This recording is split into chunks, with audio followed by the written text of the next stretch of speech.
Hi, my name is Chris Nolan. I'm a barrister at Queen Victoria Chambers in Sydney. This video is called Honest and Reasonable Mistake of Fact, and it's designed to assist legal practitioners in the local court of New South Wales. In crimes of mens rea, the prosecutor carry the burden of proving beyond a reasonable doubt both that the defendant committed a criminal act, but also the mental element that they committed that criminal act intentionally, that they were aware that they were doing and they intended to do it.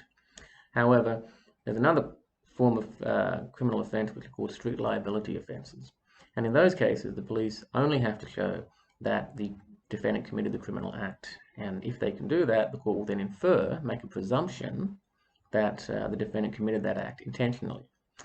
However, that presumption can be rebutted, meaning if you are charged with a strict liability offence, you can come to court and you can leave your own evidence to rebut that presumption and raise the defence of honest and reasonable mistake of fact.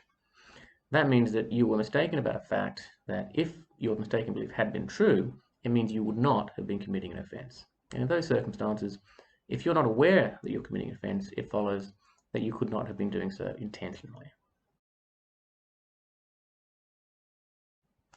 So what is the difference between a mistake of law and a mistake of fact? Well, the law applies to everybody, where the fact is specific to one individual or one particular case before the court. So, for example, if you were charged with driving without a license, there's no point in you saying that you didn't know you needed to have a license, because that would be a mistake of law.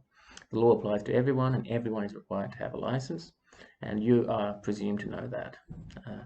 However, if you went to court and you said to the court, look, I had a driver's license and it was suspended without my knowledge, then that would be a fact that is particular to you.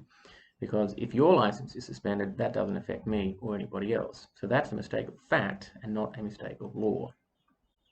So as you might imagine, almost every person who is charged with the offence of driving while suspended or driving whilst disqualified will attempt to raise this defence of honest and reasonable mistake of fact.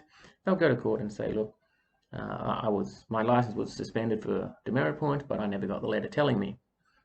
If you were unaware that your license was suspended, then it follows that you couldn't possibly have intended to commit the offence of drive whilst suspended.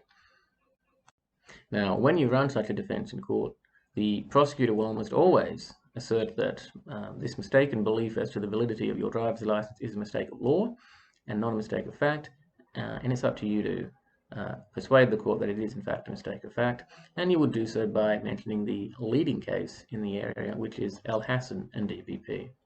Now, in El Hassan and DPP, Mr. El Hassan was charged with drive suspended, and he raised the defence of honest and reasonable mistake of fact. He went down, but then he appealed to the Supreme Court, and when he did so, he went down again because the court found that his belief as to the validity of his license was neither honest nor reasonable.